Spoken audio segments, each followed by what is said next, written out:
On February 26th, Jack Dorsey fired 4,000 people in one day. His reason? AI. His exact words: the majority of companies will reach the same conclusion. I run a real small business in Melbourne. If Dorsey is right, either I fire half my admin team in the next 12 months, or I get fired by someone who did. So I spent the last week testing his bet. 3 AI agents, 3 real business tasks, my actual clients, my actual inbox. Here's what happened. Quick context. Block, the parent company of Cash App and Square, cut 4,000 jobs in one announcement. That's nearly 40% of the entire company. Dorsey didn't blame cost cutting. He didn't blame the economy. He said AI had made those roles redundant. And then he said this: within the next year. Here's the thing almost nobody is saying out loud. A McKinsey report from the same month said only 6% of companies can prove AI is actually producing a bottom line result. So either Dorsey is a year ahead of everyone, or he just fired 4,000 people based on a hunch. I'm about to find out which one it is. On my own business, not in a lab, not with test data, with real clients, real money, real emails. Here's the test. 3 tools, 3 tasks I do every single week.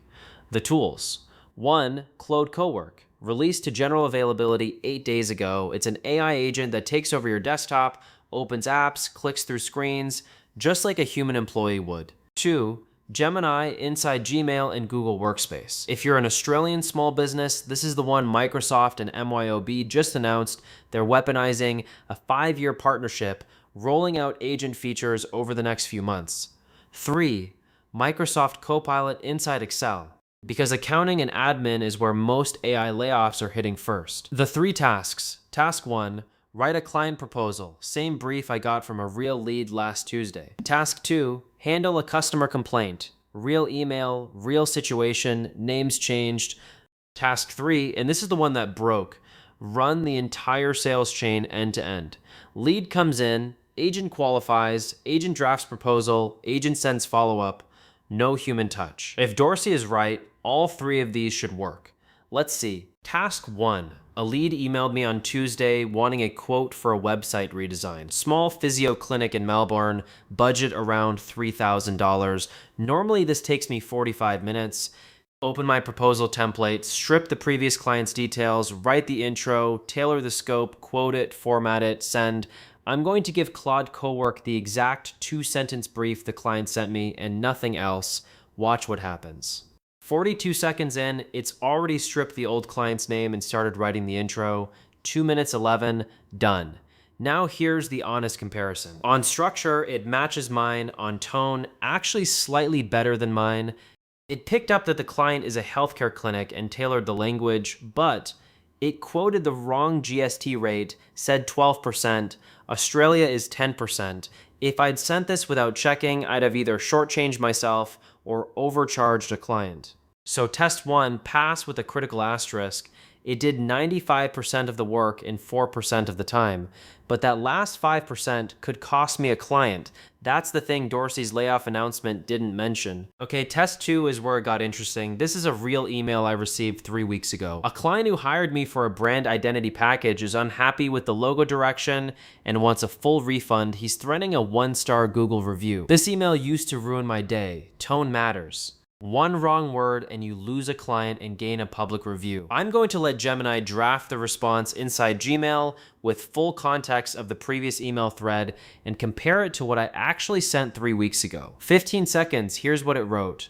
And here's what I actually sent 3 weeks ago. Honest verdict, the AI version is technically better written, better sentence structure, smoother transitions, more empathetic phrasing. But it apologized 3 times in a situation where I hadn't actually done anything wrong. And here's the thing nobody talks about with AI customer service. It defaults to apology because that's what the training data rewards: polite, conflict avoidant, de-escalating. In a small business, every apology you don't need to make costs you leverage. The client in this case took my firmer response, accepted a revision instead of a refund, and is now a returning client. If I'd sent Gemini's draft, probably refund issued. probably lost the relationship. Test 2, fail. Not because the writing was bad, because the judgment was wrong. Test 3 is where Dorsey's bet actually gets tested properly. The first 2 tasks were single shot, a human, me, still read the output and decided what to do. In a 4,000 layoff scenario, that's not what AI agents do. They run the whole chain. So I set up a full agent chain. New lead hits the inbox, agent reads it, qualifies it, drafts a proposal, sends a follow-up 2 days later if no reply, books a call if they're warm, no human touch, start to finish. Day 1, a real lead came in, perfect candidate, the agent qualified it, drafted the proposal, sent it. Day 3, no reply. The agent fired the follow-up. Everything looked perfect, until I checked the CRM. The agent had also sent the same follow-up to 3 leads from 2 years ago, old closed deals. It didn't understand that no reply in the CRM meant this deal is dead, not they haven't gotten back to me yet. One of those old leads was a client who had specifically asked me not to contact them again. That single mistake could cost me a complaint, a blocked sender reputation, or in a bigger operation, a compliance issue.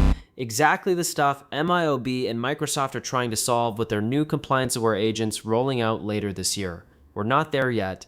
Not for something this autonomous, not in April 2026. Let me tell you what nobody else on YouTube will show you. The AI didn't fail on the task, it failed on the context. Proposal got 95% right, got the GST rate wrong because nobody told it to check Australian tax rules. Complaint, wrote a better email, gave away leverage because it didn't know the relationship history. Chain, executed every step, contacted people it wasn't supposed to because it didn't understand which no reply was dead and which was active. Every single failure was a context failure, not an intelligence failure. And that's exactly the gap Jack Dorsey is betting will close within the next year. Is he right? Based on my week, the gap is closing fast, but it's not closed yet. Anyone firing half their staff today is making a bet that probably pays off in 12 months, definitely doesn't pay off today. Here's what I'm actually doing after this week. I'm not firing anyone. I don't have 4,000 people to fire. You probably don't either. I am keeping Claude Cowork for first drafts. Proposals, outlines, internal notes, anything that goes to a client I check, anything that goes to me, it ships. I'm turning off Gemini, auto reply, and Gmail. I'm keeping it for rewriting what I've already drafted. That's the sweet spot. I'm killing the fully autonomous agent chain, keeping the first 2 steps, lead qualification and proposal drafting, killing the auto follow-up until there's a context layer that actually knows which leads are dead. My honest take, Dorsey isn't wrong. He's just 12 months early. And 12 months is exactly long enough to burn your business down if you get this wrong. Next week, I'm testing the one agent I haven't shown you yet, the one Microsoft and MYOB just announced for Australian small businesses. If it works the way they're claiming, half of this video becomes obsolete. Subscribe so you don't miss the comparison. If this week's test saved you from making a Dorsey-sized mistake, drop a comment below. What's the one task in your business you'd let an agent take over first? See you next week.